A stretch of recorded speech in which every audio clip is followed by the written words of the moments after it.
soit f la fonction 2π périodique définie par l'expression qui s'affiche ci-dessous. On va tout d'abord définir un nuage de 32 points de CF sur l'intervalle 0,2π. Puis à partir de ce nuage de points, on va retrouver l'expression de f grâce à la transformée de Fourier rapide. Le tout avec notre T-n-sphere CX-CAS. On va définir un nuage de 32 points de CF sur l'intervalle 0,2π. Tout d'abord, ouvrons notre fichier fft.tns. Ce fichier est accessible dans la description de la vidéo. Puis on va insérer une nouvelle page de représentation graphique et on va entrer l'expression de notre fonction. On valide, on a maintenant la représentation graphique de notre fonction f. On va définir maintenant 32 abscisses équiréparties sur l'intervalle 0,2π. Pour cela, on va insérer une page de tableur. On va définir notre première colonne en écrivant la formule sec 2 fois pi fois k divisé par 32, virgule, pour k allant de 0 à 31. Ceci constitue notre partage de l'intervalle 0,2π en 32 points. Il est important d'avoir un nombre de points étant égal à une puissance de 2 pour utiliser les fonctionnalités qui vont suivre tout à l'heure. De plus, les valeurs dans le tableur doivent être données sous forme décimale et non pas sous forme exacte. C'est pour ça que nous avons rajouté un point après le chiffre 2 pour forcer la calculatrice en passer en mode valeur approchée. Notons ces valeurs xi. Dans la seconde colonne, calculons les images des xi en tapant f1 de xi. Et notons cette colonne yi. Visualisons notre nuage de points en insérant une page d'application graphique. Puis on va choisir dans Menu, Entrée modification graphique et choisir nuage de points.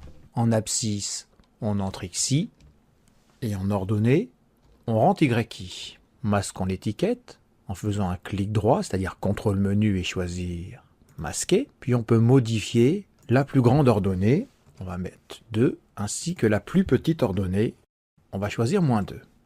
Passons au calcul de la transformée de Fourier rapide de ce nuage de points. Pour cela, on va insérer une nouvelle page de calcul. Pour voir les fonctions disponibles dans ce classeur, on va appuyer sur la touche var et on va choisir direct. L'argument attendu ici est la liste des 32 ordonnées que nous avons définies précédemment, c'est-à-dire yi. Il est sous-entendu que les abscisses correspondantes représentent un partage de l'intervalle 0,2π en un nombre de points égal à une puissance de 2, c'est-à-dire 32 points, 64 points, 128 points, etc. Si le nombre de valeurs de la liste de yi n'est pas une puissance de 2, un point d'interrogation s'affichera en réponse de cette fonction directe. On valide. S'il manque la bibliothèque utils.tns, alors votre T-n-sphere affichera l'erreur que vous voyez à l'écran. Pour remédier à cela, il faut brancher votre calculatrice sur l'ordinateur, puis lui transférer dans le répertoire mylib le fichier utils.tns.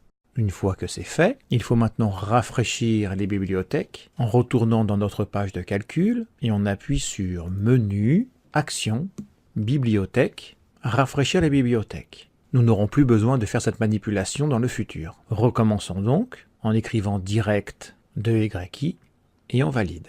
Et pour obtenir la fonction passant par notre nuage de points grâce à cette transformée de Fourier rapide, on va écrire en appuyant sur var, puis fft2ex, et comme argument, on va appuyer sur la flèche du haut une fois pour entrer comme argument la liste des valeurs complexes obtenues précédemment. Et on valide.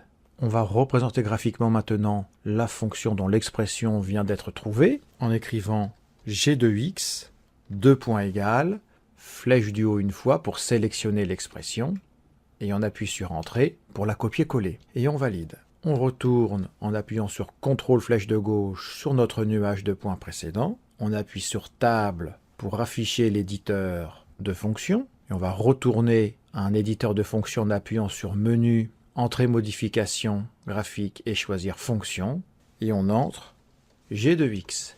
Et notre calculatrice T-n-sphere a bien retrouvé l'expression de notre fonction à partir seulement d'un échantillon de points.